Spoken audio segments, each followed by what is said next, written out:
naga mungkin apa naga raja, naga pandito, naga sabto lah pokoknya nggak tahu naga-naga. Nih, sobat MTS pusakanya juga zaman sekarang modern, ini masih utuh.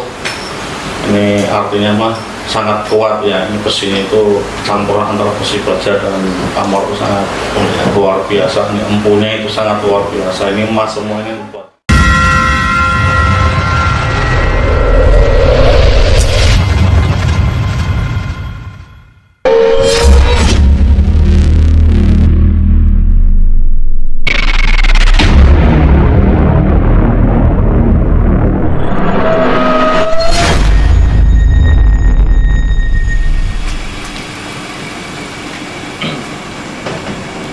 Assalamualaikum warahmatullahi wabarakatuh. Bismillahirrahmanirrahim. Alhamdulillahirrahmanirrahim.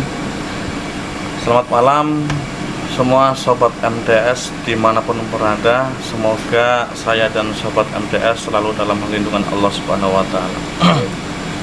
Kali ini saya akan melanjutkan petualangan yang kemarin itu tentang pembabaran keris ya. Ini bukan demit lagi, ini ada sesi demit, ada sesi pusaka, nanti ada sesi pengobatan dan lain sebagainya, yaitu di channel Kang Murabi. Kali ini saya diajak oleh Pak Samsul selaku pemerhati budaya yang kemarin itu ya, kemarin sudah lihat pusaka-pusakanya beberapa, itu sebenarnya masih banyak lagi yang perlu dibabar. Ini mengajak ke kolektor di Pemalang yang sangat luar biasa. Beliau itu namanya Pak Sultan. Ya, Pak Sultan itu aktif di Korowelang, Bakso Aji, Pemalang ya. Itu sangat berpengaruh di Korowelang karena beliau koleksinya itu sangat luar biasa. Nanti kita tanya-tanya di sana tentang keris-keris yang spektakuler lah ya, yang katanya ada emas yang mas betul larang ya mas. Ya kan emas kawin. Itu banyak sekali katanya ada emas-emasnya, nanti kurang tahu itu emas apa, nanti kita lihat di sana, nanti kita langsung ke lokasi ya. Untuk sobat MTS yang belum subscribe merah-merah subscribe, aturkan matur suwun sekali ya. Semoga hajat para sobat MTS dijabah Allah Subhanahu wa Ta'ala. Amin Allahumma amin. Kita langsung saja tancap gas ke sana, ke lokasi, yaitu rumahnya agak jauh di Pemalang kota, itu di mana itu di Jalan Sindoro kalau nggak salah itu. Oke, ikuti saya terus di channel Kang Murabi. Sekarang saya akan meluncur ke kediaman Pak Sultan. Oke,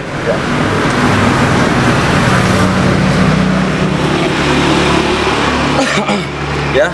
Sobat MTS, saya sekarang sudah posisi di rumah Bapak Sultan, yaitu di Payaman Mulya Harjo, Jalan Sindoro, Pemalang.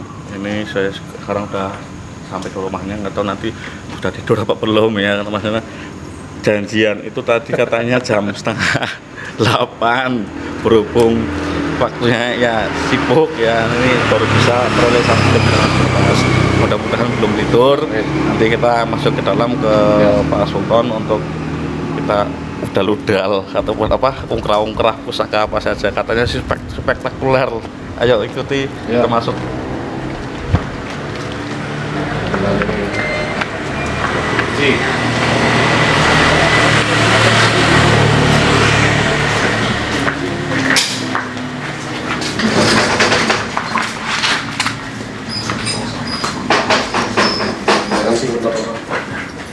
Ya. Itu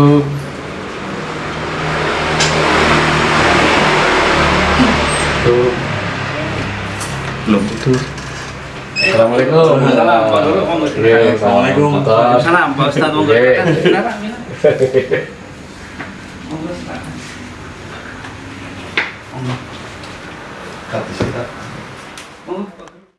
Ya, ini Om Sultan, kebetulan malam ini ada kesempatan kita kesini silaturahmi. Ini saya sama Pak Ustadz Murabi ini ingin tanya-tanya tentang keris sama Om Sultan, tentang koleksi keris ya Om Sultan ini kebetulan banyak ini ya. Jadi sekalian ingin lihat koleksinya, sekalian tanya-tanya, oh punya terus ini terus apa gitu misalnya ya. Kalau kemarin kan saya terusnya ini kan punya Om Sultan luar biasa, ini banyak sekali koleksinya. Kita pengen lihat kemarin pengen lihat terus yang naga seperti apa sih ya. Nanti mungkin Pak Ustadz pengen lihat koleksinya Om Sultan gitu. Iya.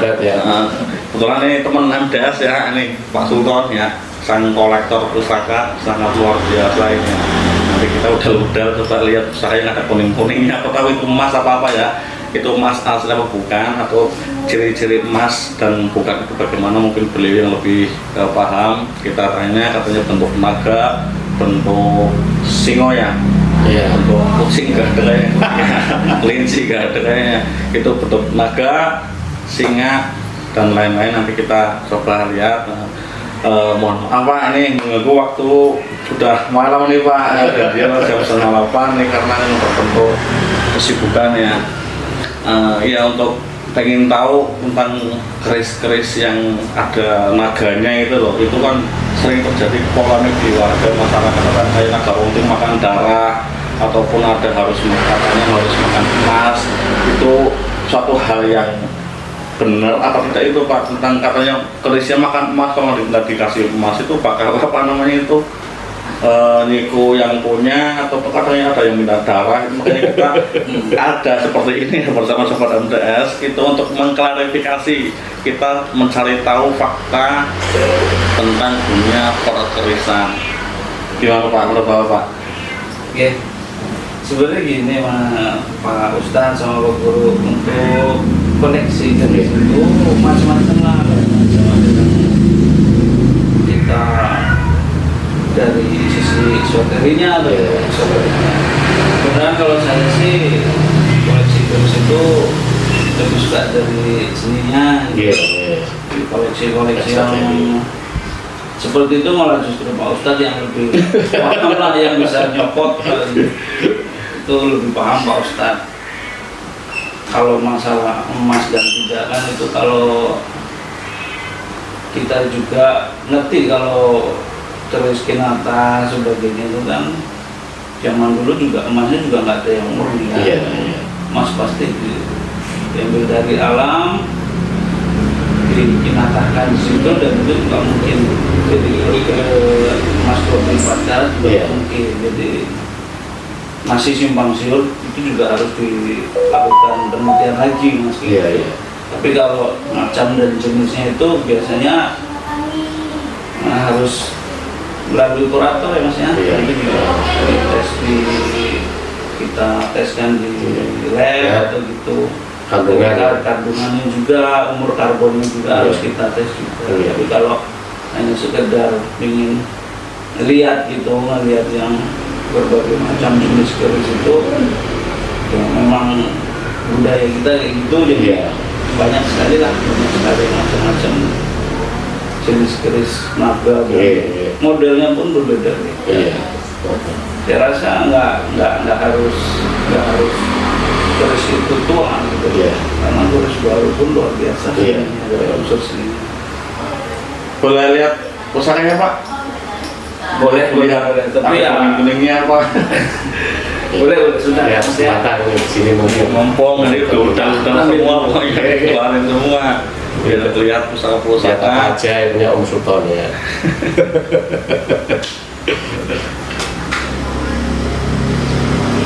Nah, mudah-mudahan nanti kita bisa lihat logo dan naganya logo sosro itu yang terkenal, logo sosro.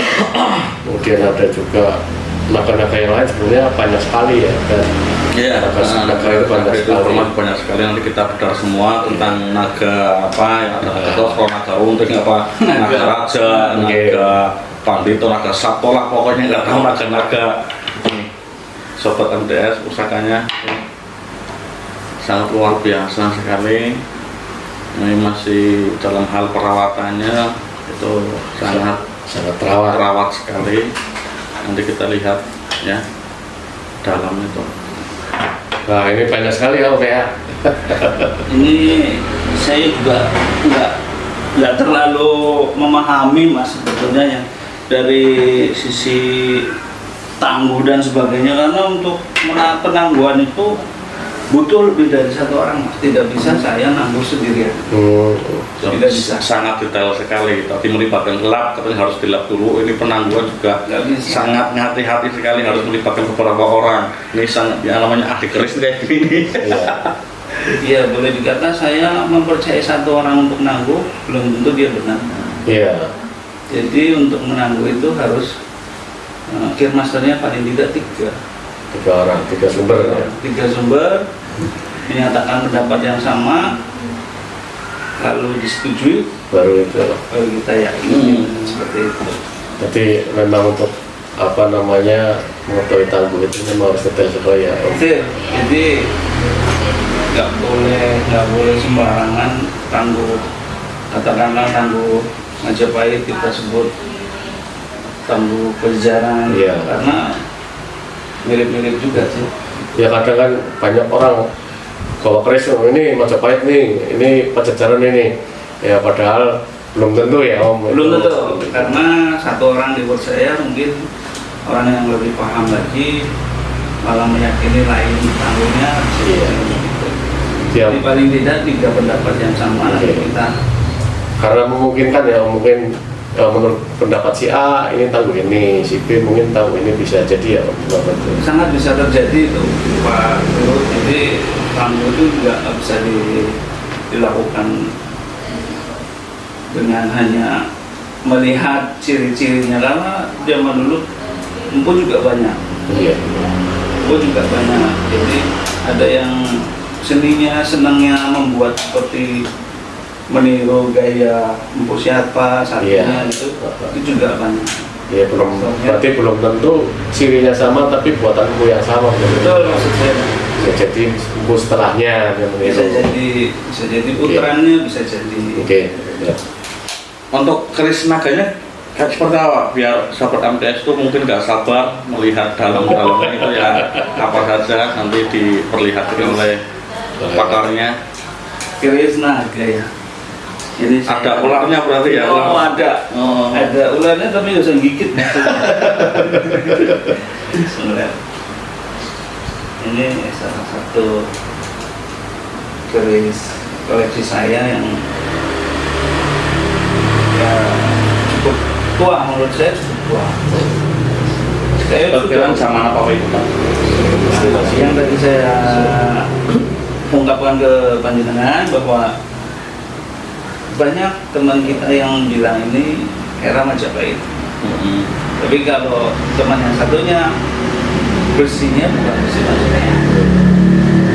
Jadi mana yang harus saya percayai kan gitu. Iya, iya. Kalau tidak dites karbon, harus dites karbon. Jadi gayanya mungkin perkiraan perayaan Pak. Iya. Perayaan ini masuknya naga. Lalu berapa ini Pak? 1, 2, 3, 4, 5, 6, 7. 7. Ini loh 7. Ini berarti naganya cuma diganti kayak Om ini Om. Ini diganti aja, kebenaran dia dihiasi gitu loh. Bahasa perkerisannya itu dihiasi oleh tatahan emas gitu. Jadi banyak orang menyebutnya kinata emas ya. Tapi ada juga kinata yang dari campuran emas, perak, itu disebut siliasi. Siliasi itu percampuran antara emas dan perak. Ada juga perak murni tapi disebut dengan emas. Untuk meyakini itu kan harus dites Pak. Iya. Jadi kalau diyakini sebagai kinata emas harus dipatenkan dulu. Iya. Boleh lihat bentar kamu kok. Silakan. Sobat MTS ini bisa dilihat ya. Ini ada emasnya. Ya, ada emasnya tuh, ada mahkotanya ya, saya lihat ada mahkota dan ini mangap ada nempel apa emas itu ya, itu Pak. Untuk empu ini cara menempelnya emas itu gimana ya Pak? Pakai lem apa Sampai itu bisa nempel kayaknya nggak bisa lepas. Ya. Iya benar Pak Ustadz. Untuk hiasan ini sendiri banyak diketahui oleh kita. Cara penempelannya ada dua macam ya, yang satu dengan kinata, yang satu dengan sinar rasa. Kalau sinar rasa itu dia digariskan di sini, lalu di emas itu ditempel-tempelkan, dipanaskan, disatukan dengan logam. Tapi kalau kinata dia diukir dulu, dibuat semacam pola, kemudian emasnya itu dimasukkan, diletakkan di dalam situ. Jadi bisa kelihatan di sini ciri-ciri kalau kinata itu jauh lebih detail daripada sinar rasa gitu. Jadi memang dan itu rata-rata kinata dan sinar rasa itu jauh berbeda sekali gitu. Om ya, ini berarti namanya dapur apa nih Om? Kalau naga kayak gini terus bertanya enggak? Ada bentuk naganya kayak gini berarti dapurnya naga apa Om? Ya. Kebenaran ini dari ciri-ciri yang banyak dipakemkan oleh master-master keris ya. Ini dengan mahkotanya model seperti ini dan lekukan pola wajah dan mulut seperti ini, kemungkinan besar ini dapur Nagaraja. Ada mahkotanya itu. Tapi mahkotanya semua ada. Semua ada, cuma modelnya tuh beneran seperti ini. Iya. Itu disebut Nagaraja. Ya, kalau boleh tahu naga itu ada berapa macam tentang naga?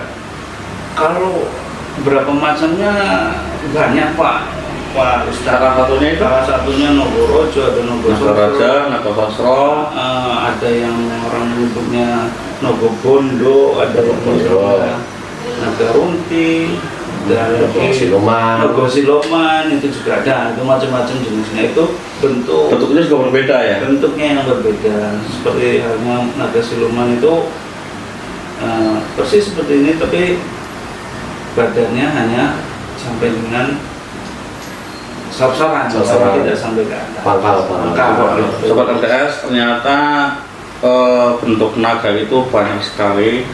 Itu ada tadi disebutkan ada naga bondo, naga sosro, naga rojo, naga siluman. Mungkin agak berbeda bentuknya. Di situ ada naga, itu ada kriteria khusus. Nah itu Pak, setiap naga tadi saya lihat punya Bapak itu ada yang makan emas. Itu apa benar yang dikatakan para pendahulu atau orang-orang yang dulu dukun-dukun itu makanya emas itu benar itu ya? Nah, itu ada tentu makan emas itu apa itu? Di mulutnya itu maksudnya itu emang makan emas apa gimana itu? Enggak lah, kalau itu enggak. Kalau itu kan simbolik aja untuk orang yang mempercayai sisi esoteri, meyakini bahwa kodamnya si keris ini agar tidak galak gitu. Jadi kita redam itu tadi. Berarti emasnya nggak hilang itu nggak telang itu nggak ya? Ditelan ya. Persepsi masyarakat katanya Om naga itu makannya emas, nanti berarti nggak mau semua kliwon, beli emas, harus beli emas. Kalau nggak dibeli nanti makan yang punya. Nanti lama-lama habis emas. Iya. Larang ya untuk emas terus. Ini ada yang lain Om, mungkin nanti video yang lain. Naga lagi ya. Iya. Saya mau buka yang ini. Oh yang tadi makan emas mungkin ada. Nggih, coba saya mau buka yang ini ya. Nah ini luar biasa. Yang sobat RSS-nya kerisnya besar banget. Wih. Oke. Ini salah satu nopo juga. Coba teman-teman dengan look 1, 2, 3, 4, 5, 6, 7, 8, 9 ya. 9 ini saya sudah tanya sana sini ke teman-teman yang pakar-pakar tangguh keris. Banyak yang bilang ini tangguh Mataram Sultan Agung. Sultan Agung ini Mataram Sultan Agung ya Raja ketiga Mataram. Oke. Tepatnya kapan pun mereka nggak akan tahu. Tepatnya tahunnya kapan pun dia nggak akan. Hanya perkiraan saja. Jadi alangkah lebih bijaksananya kalau menanggung itu jangan mengkultuskan, langsung. jangan mengkultuskan ini buatan itu karena ada yang perkiraan saja mas, tetap hanya perkiraan saja. Itu menurut saya yang paling bijaksana kalau hanya tanggung keris. Ini juga dihiasi oleh kinata yang disebut kinata kamarogan seperti ini. Itu bisa dilihat sobat MTS ya. Itu juga di mulutnya ada ya mangap tunggal Betul, mas di sama. sebelah sini terlihat dia menggigit emas. Itu kalau dari metafisik, dunia metafisik dia untuk meredam energi yang liar, mungkin bahasanya liar, dia redam oleh Oke ya, berarti ini ini lo berapa ini om? 9. 9 ya? Mau silakan katanya orang kalau belum manting belum puas. Luar biasa, ini saya udah pegang aja ngeri. Oh, salah. Ayo monggo. Ini sahabat Nah, kami. ini ada. Monggo Pak. Ya, beneran ini lagi ceritanya lagi main ke Om Sultan. Melihat koleksinya Om Sultan ini kebanyakan naga, kita ingin lihat koleksinya seperti apa, harus tanya-tanya. Kebetulan di sini Om Sultan lengkap koleksinya. Muda ya sobat MTS, nih lihat karena saya memegang pusaka naga apa Pak? Ini loh Brojo. Naga Raja, ini termasuk Naga Raja, bilahnya panjang ya. Ini emas murni, bisa dilihat. Ini sangat terkenal sekali di zaman kerajaan hingga zaman sekarang modern. Ini masih utuh. Ini artinya mah sangat kuat ya. Ini besinya itu campuran antara besi baja dan amor itu sangat luar biasa. Ini empunya itu sangat luar biasa. Ini emas semua, ini buat emas kawinnya masih bujang itu. Pak mertua, ini saya pakai emas loh Pak, ini Pak, ini buat emas kawin Pak, terus najar aja. Ini mau tanya Pak, filosofi tentang naga itu apa ya Pak? Kalau boleh tahu, mungkin Pak Ini sebagai bisa menjawab filosofi tentang naga ini. Pastinya Om Sultan lebih tahu sih. Ya, cuma sedikit yang pernah dari literatur yang saya baca, yaitu salah satu sumber itu dulu itu memang saat Brawijaya itu Prabu Brawijaya Raja Majapahit itu pernah membabar keris namanya Nopososro. Itu kerisnya 13 kalau tidak salah, kemudian dia gandiknya ada semacam ini emas, kemudian sepanjang bilahnya itu ada sisik ya, sisiknya yang berjumlah 1000. Nah, Sosro itu 1000, makanya disebut Nopososro. Nah, konon itu yang dibuat sebagai ungkapan perlambang untuk menolak bala pada waktu itu, karena dulu biar tidak terjadi peperangan zaman Majapahit itu, karena dulu ada perang Paregrek namanya ya, itu salah satunya menyebutkan bahwa keris tersebut dibuat dengan harapan untuk menolak 1000 bencana. 1000 bencana itu bisa alam, bisa peperangan dan sebagainya. Itu yang pernah saya baca dari literatur semacam itu. Jadi pada era Prabu Brawijaya pada zaman Majapahit itu salah satu sumber mengatakan tersebut. Nah, tapi ya mungkin ada sumber lain yang bisa menyebutkan, itu hanya salah satu sumber saja mungkin itu.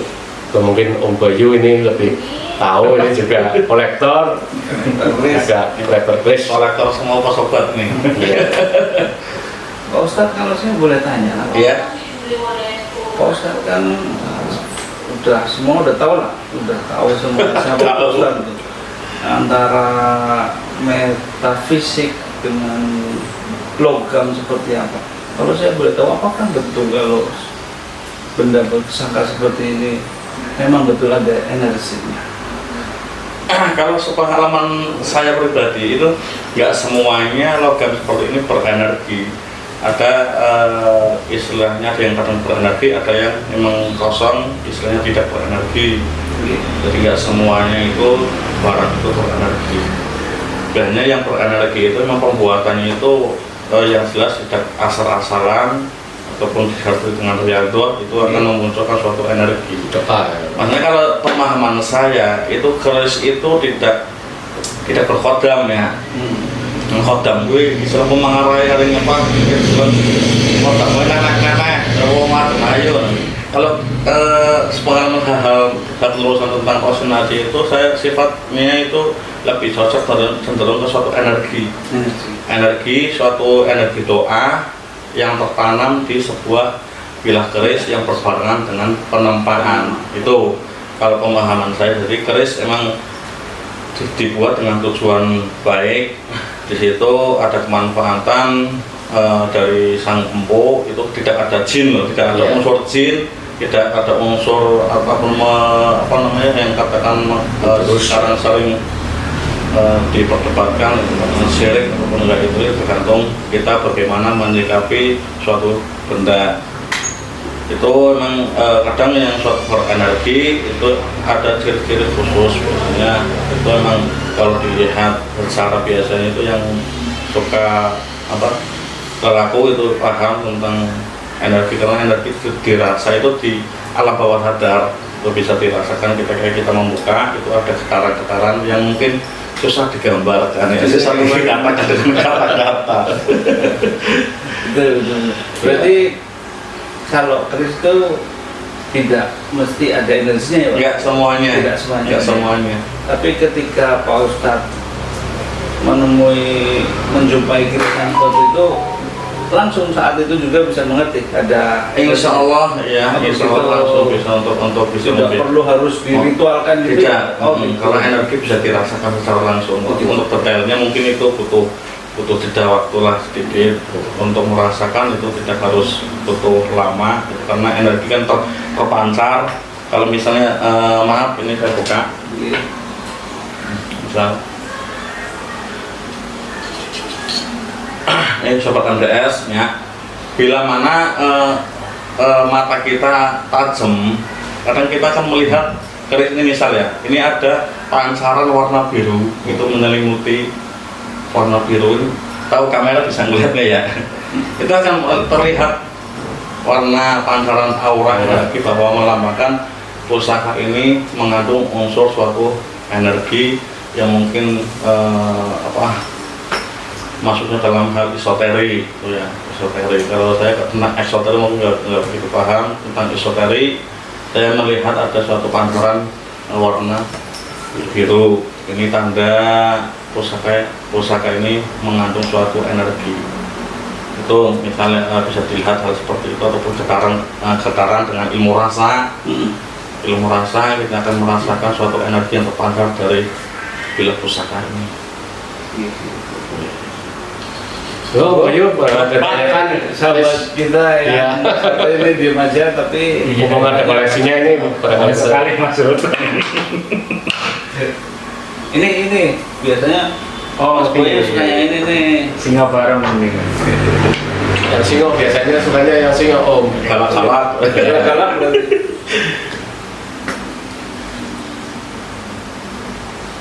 Wih, mantap. Saya tanyakan om itu yang punya ini apa sih? Ini barang apa? Mas Sultan. Itu kalau menurut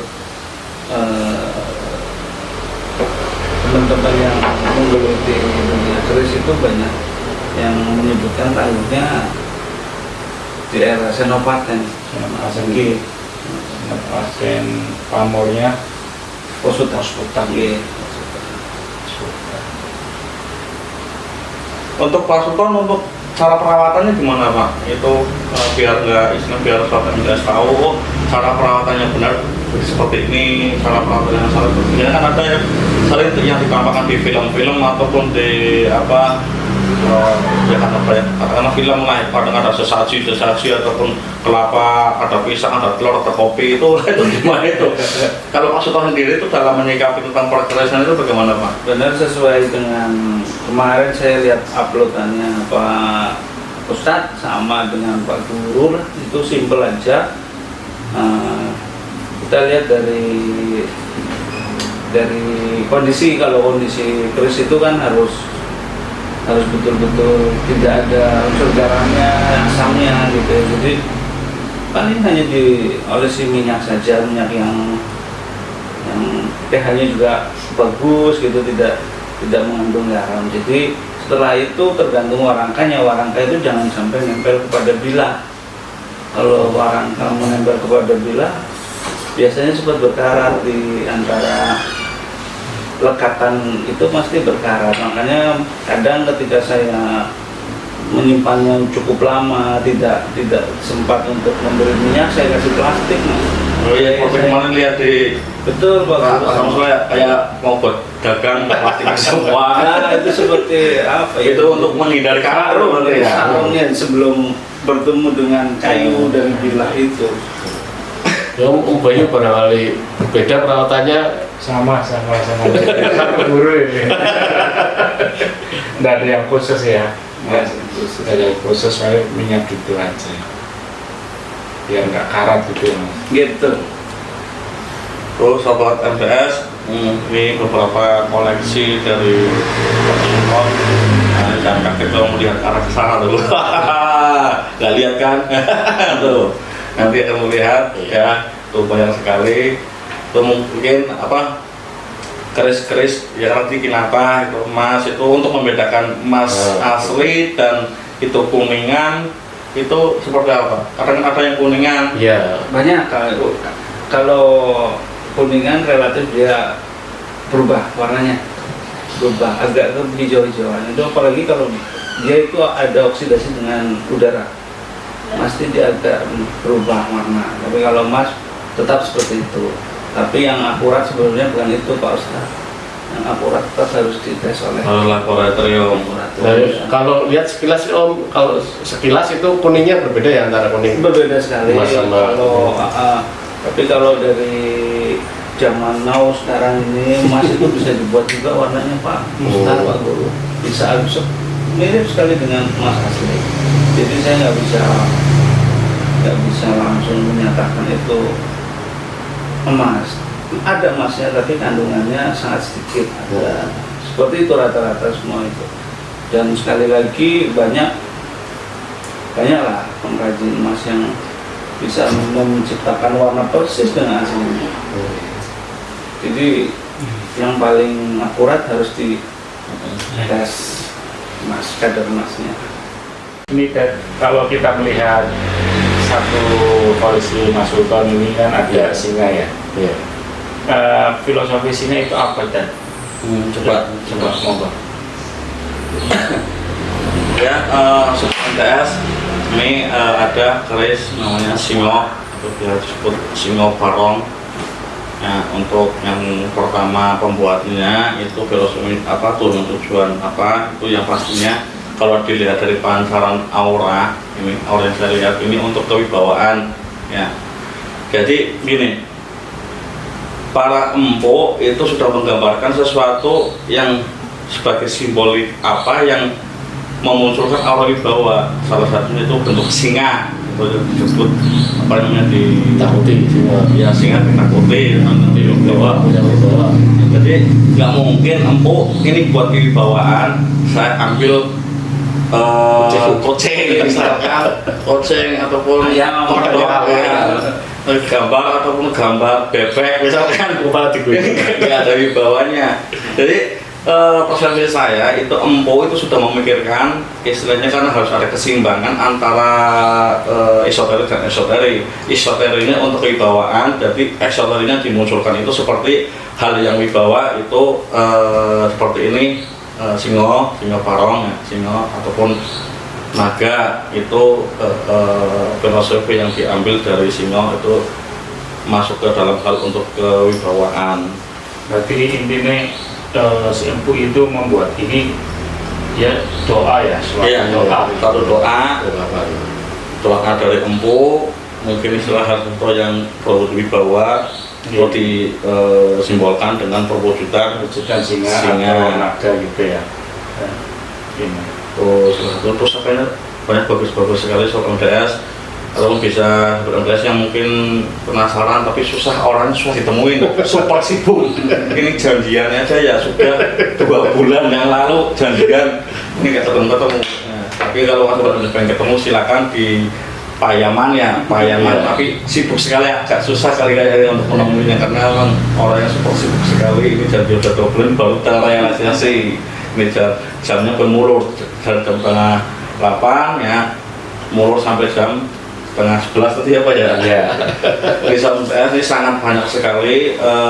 Mungkin bila dilihat di sana mungkin belum berkenan, nanti sesi kedua nanti bisa diudah lagi. Itu ada 1, 2, 3, 4, 5, 6, 7 ribuan pusaka atau lemari itu banyak sekali. Nanti tunggu di season kedua. Nanti saya merasakan ada suatu pusaka yang sangat unik, mungkin masih dirahasiakan. Nanti kita gali-gali lagi ya, pokoknya di udel-udel menekapan pusakanya itu sangat unik sekali. Saya merasakan pancaran energinya sangat kuat. Nanti kita kapan waktu janjian lagi karena memang orangnya super sibuk sekali. Ini bisa ketemu. Nanti kita bedah pusaka apa itu yang memanfaatkan suatu energi sehingga tadi juga itu teman di depan terus sampai muntah-muntah ya, energi apa atau masuk angin ya. Mungkin cukup sekian dalam pembabaran ini. Nanti ada kelanjutan lagi sesi kedua tentang pembabaran yang suatu hal yang ada energinya itu, dan kurang tahu pusaka apa nanti bisa keluar biar diokrok-okrok nanti ya. Untuk sobat MTS yang belum subscribe, silakan subscribe. Yang sudah subscribe, matur suwun sekali. Semoga hajat para sobat MTS dikabulkan Allah Subhanahu Wa Taala. Amin. Allahumma amin. Nanti kita besok lagi kita akan tentang demit ya, demit keris ya, pengobatan ya. Nanti lihat petualangan di Kang Robi, tetap di channel Kang Robi. Akhir kalam, wassalamualaikum warahmatullahi wabarakatuh. Waalaikumsalam.